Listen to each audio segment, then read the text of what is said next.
بظهور النعم أحمد.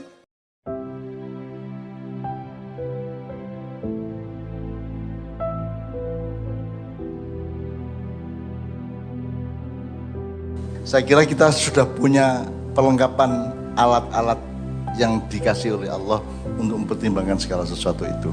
Nek panjen mentok tenan ya wis manuto karo sing ngekeki karo Allah. Dadi nek dikon salat ping 5 wis ping 5 lah wis ngene lah.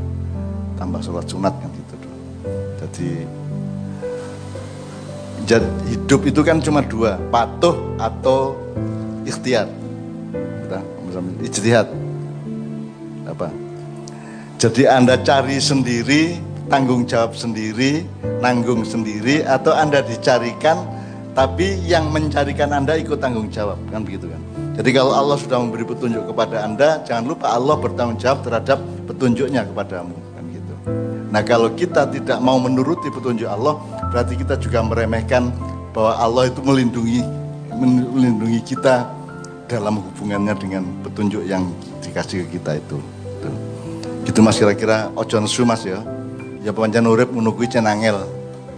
Urip iki gampang-gampang angel gampang. Gitu kan.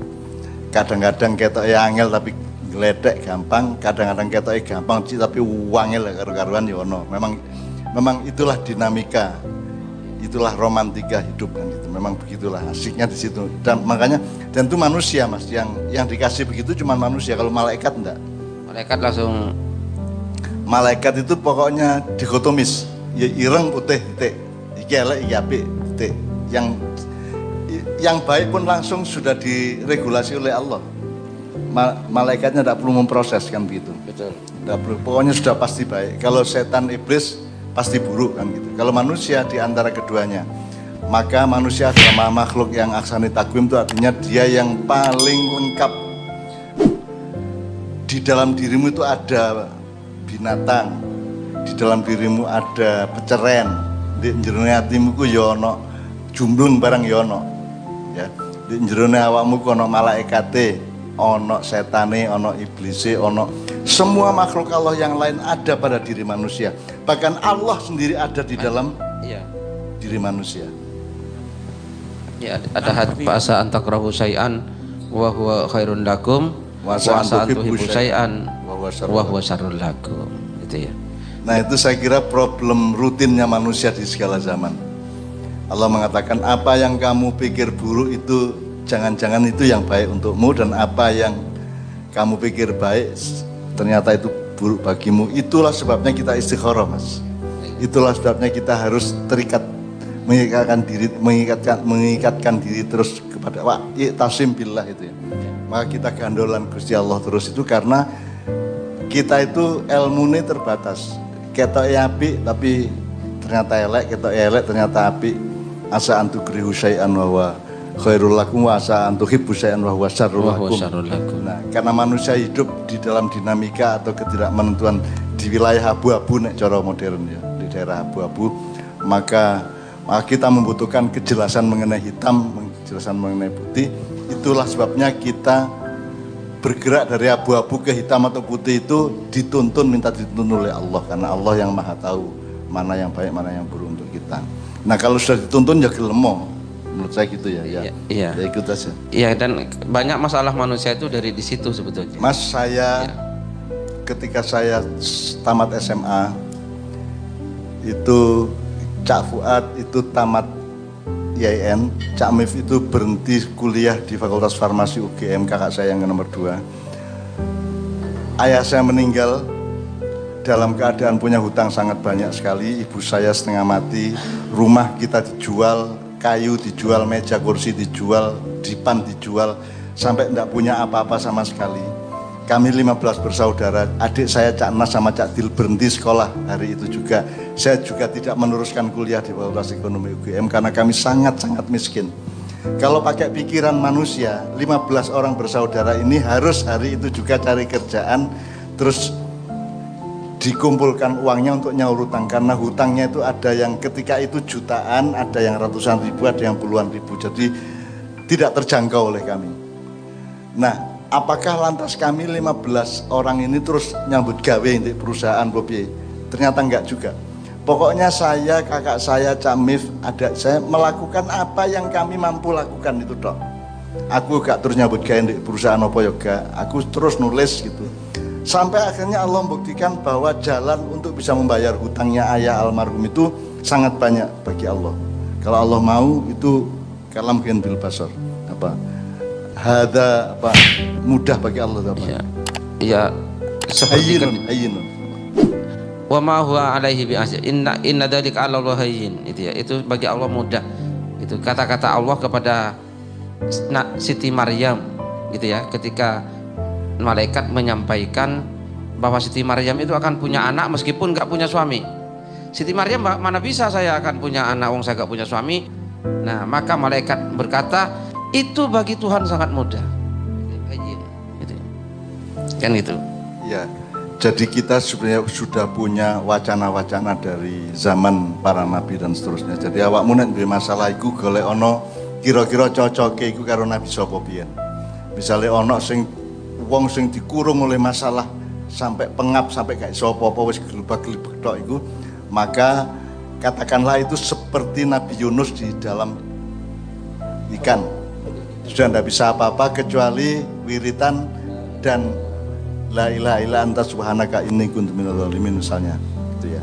Atau Anda berada pada posisi seperti Nabi Musa berhadapan dengan Fir'aun, dikejar-kejar oleh pasukan Fir'aun, maka yang Anda lakukan adalah meniru apa yang Nabi Musa lakukan. Atau seperti yang tadi kita baca bersama itu, Nadi aliyan madharul ajaib najidhu aunan laka bin nawaib. Jadi itu kalimat wiritan bukan karangannya Rasulullah. Di dalam perang Khaybar itu terjadi kerepotan atau kegugupan yang luar biasa di kalangan kaum muslimin. Setahu saya, menurut sejarah, Sayyidina Abu Bakar menjadi panglima perang dan tidak sanggup, dalam tanda petik gagal. Terus ganti Umar bin Khattab, gagal juga. Akhirnya Ali bin Abi Thalib yang diangkat jadi panglima perang. Dalam keadaan di mana umat Islam sangat tidak punya kemungkinan untuk menang itu Khaybar maupun Badar ya. Kalau di Badar kan kita sudah tahu ilam yakun bika alayya ghadabun fala ubali itu ya. Kalau bukan, jadi kalimat yang lama itu agak kurang benar ya. Yang benar ilam yakun bika alayya ghadabun fala ubali. Jadi nek wis kepepet nemen wis pun monggo Gusti, pun monggo. Pun kula oleh sinten mawon purun, kula sampean kei nasib napa mawon kula purun, pun kula ikhlas, pun pasrah bongkoan, sing penting sampean pun muring-muring ten kula. Angger Gusti Allah gak muring-muring nang aku, wis apa tak terima wis tak terima-terima gitu ya. Nah, kalau nadi alian itu adalah Allah ngasih ke Nabi Muhammad melalui malaikat Jibril kalimat nadi alian madharul ajaib itu ya. Najidu aunan laka bin nawaib fi kulli ghammin wa hammin layanjal bi wilayatika ya Ali ya Ali ya. Nah Pak Muzamil, saya mohon konfirmasi, kalimat ini kan yang harus Anda ketahui, ini bukan karangan manusia, bahkan bukan karangan Rasulullah. Ini adalah Allah kasih ke Nabi Muhammad untuk diwiridkan atau untuk dijadikan patrap atau kuda-kuda batinnya Rasulullah di dalam situasi yang terpepet di perang Khaybar itu. Tapi itu karangan Allah sendiri, jadi sama dengan ayat-ayat Quran yang lainnya. Itu Allah ngasih melalui malaikat Jibril kepada Nabi Muhammad. Nah itu kan sebenarnya kan Allah itu kan nyelucu. Janjane wis kali dimenang nol beres ya. Gak iki dikai syarat sik kon kudu mengucapkan iki sik. Ya. Iya, supaya ada dramatika adegannya gitu ya, supaya ada adegannya. Supaya ada adegan dan ada ketegangan-ketegangannya. Jadi itu kalimatnya Allah dikasih ke Kanjeng Nabi melalui malaikat Jibril. Terus sekarang kita mengucapkannya. Nah, yang saya tanyakan kepada Pak Muzamil, itu kan nadi alian. Alian itu di kalangan tertentu, terutama kaum Syiah, Ali di situ dianggapnya adalah, menurut tafsir mereka adalah Ali bin Abi Thalib. Jadi perang Khaybar itu akhirnya bisa dimenangkan oleh umat Islam karena karomahnya Sayyidina Ali, kan gitu pemahamannya. Saya tidak terlalu berani memahami seperti itu. Saya memahaminya Ali itu Allah. Wa huwal aliyyul azim itu ya. Betul. Jadi Allah yang maha tinggi, yang punya kemampuan untuk memenangkan pasukan muslim itu Allah, gak iso nek liyane. Wong Sayyidina Ali dipateni wong, anaknya dibeleh wong, gak piturute kan itu. Jadi tetap menurut saya Al-Ali itu Allah, ya Ali itu Allah. Kalau saya. Iya. Nah, menurut Pak Muzamil gimana itu? Iya. Jadi Nadi Alian panggillah Allah yang maha tinggi, gitu ya. Bukan panggillah Sayyidina Ali di situ, tapi panggillah Allah yang maha tinggi. Jadi sejumlah kalangan kan yakin itu maksudnya karomahnya Ali. Ya. Kan gitu. Nah saya bukan tidak setuju, tapi saya tidak berani ngepake atau menerapkan pemahaman itu di dalam hidup saya dan pemahaman saya. Karena yang bisa membalik keadaan sampai setingkat perang Khaybar itu hanya Allah Subhanahu wa taala. Maka ketika Nadi Alian itu adalah kami memanggil-manggil, menghimbau-himbau, memohon-mohon gitu kepada Al-Ali kan gitu kan. Ya. Ya. Yang mampu mewujudkan atau mentanazulkan atau menjahirkan, mendohirkan keajaiban. Karena itu urusan udah keajaiban. Maka itu saya sangat concern untuk memakai itu karena sekarang ini Mas, kamu ngomong Indonesia, kamu ngomong dunia, kamu ngomong umat manusia, kamu ngomong umat Islam, kamu ngomong NU, Muhammadiyah, ngomong apa saja, jajal iso tak gak ngerubah wae. Aku takon jajal iso tak gak. Mas Yokon dikai Covid tikel 10, Mas Yokon dikai apa nek prasaku kok ya jegedek kae, pancet tidak berubah apapun yang substansial, yang esensial pada hidupnya manusia sekarang. Jadi saya hanya bisa berpikir Pak Muzamil bahwa hanya Allah yang bisa merubah bangsa Indonesia dan umat manusia di dunia dengan keajaibannya, dengan madharul ajaib. Saya begitu. Makanya saya ngeyel untuk itu kita bikin bahan untuk wiritan kita karena kita betul-betul ngemis kepada Allah, merintih kepada Allah agar yadhar al-ajaib. Jadi menampakkan keajaiban-keajaiban. Dan itu hanya Allah yang bisa. Nabi Muhammad pun tidak bisa. Semua makhluk yang lain tidak bisa. Hanya Allah yang bisa. Kecuali Allah nyuruh gitu ya. Kalau Allah nyuruh sih ya Mustafa ya iso, Helmi ya iso, Lutfi ya iso, Kabeh ya iso. Tapi kan sing sejatine iso lah Gusti Allah dudu awakmu dudu aku kan gitu. Jadi saya hanya berani mengatakan Nadi Alian Madharul Ajaib itu maksudnya adalah Ali Allah Subhanahu wa taala, Al-Ali, Al-Azim gitu Pak Muzamil. Pak Muzamil setuju ya? Setuju ya. Jadi Nadi Alian tidak kepada Sayyidina Ali tapi kepada Allah yang maha tinggi. Nadi kan dari kata nada yunadi. Nada yunadi. Nadi itu artinya nahnu apa? Panggil lah. Fi'il amar Nadi. Nadi Fi'il amar ya. Nadi Alian. Panggil dia yang maha tinggi. Atau memohonlah. Ya. Memohonlah kepada yang maha tinggi Ya. agar supaya beliau menampakkan keajaiban, mewujudkan keajaiban-keajaiban. Najidhu aunan sebagaimana kami setelah melihat sendiri bagaimana pertolongan Allah gitu.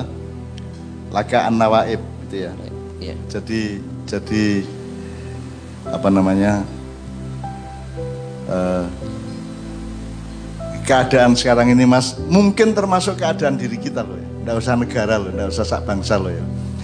Diapakno Indonesia ketika apakno kok kritik. malah menyalahkan yang ngeritik. Ya. Nanti akan ada episode di mana teman-teman progres akan mengemukakan betapa nama saya itu dipakai-pakai, makian kita itu dipetil-petil, dipakai-pakai untuk mengadu domba antara saya dengan Jokowi, saya dengan Habib Rizik, saya dengan siapa. Nanti kita omongkan bersama, tapi pokoknya intinya diapakno ke Indonesia kena gak ditimpa oleh keajaiban Allah perasa kok gak iso diapakno. Sawaun alaihim a'andartahum am lam tundirhum la yu'minun. Sama saja bagi mereka kamu kasih peringatan atau tidak. Peringatan bisa kasih tahu informasi, bisa kritik, bisa gugatan, bisa tuntutan segala macam ya. Tapi kan sawaun alaihim sama aja. Wis gak iso diapa-apakno Mas. Hanya karena apa? Karena khotamallahu ala qulubihim wa ala sam'ihim wa ala absarihim gishawa. Karena sudah ditutup oleh Allah. Khotamallahu ala qulubi, hati mereka, wa sam'ihim, pendengaran mereka dan penglihatan mereka. Ya. Gishawa. Ada tutupnya. Gishawa. Sudah ditutupi Mas, dibunteti karo Gusti Allah. Bayang nek sing bunteti aku lah ya gampang dibocon, tapi nek sing bunteti Gusti Allah katanya lapo kan ya. wis dibunteti harus buntet wis. Bangsa Indonesia sak dunya ki buntet. Sekarang Anda kan langganan IndiHome ya. Anda langganan apa wis pokoknya sing TV-TV njobo gitu ya. Anda lihat misalnya National Geographic, Anda Animal Planet, Net Geo Wild ya. Kan itu mengagumkan ciptaan Allah yang namanya ikan, binatang, tanam-tanaman, tumbuh-tumbuhan, kan sangat mengagumkan. Tapi tolong didengarkan, pernahkah Tuhan disebut? Pernahkah ada kalimat yang mencerminkan kesadaran bahwa, pengetahuan bahwa itu semua ada yang menciptakan? Saya belum pernah, mungkin ada tapi saya belum pernah mendengar bahwa dalam narasi tentang film-film yang menyangkut binatang, fauna dan flora itu ada ingatan, tidak usah kesadaran, ingatan bahwa Allah yang menciptakan.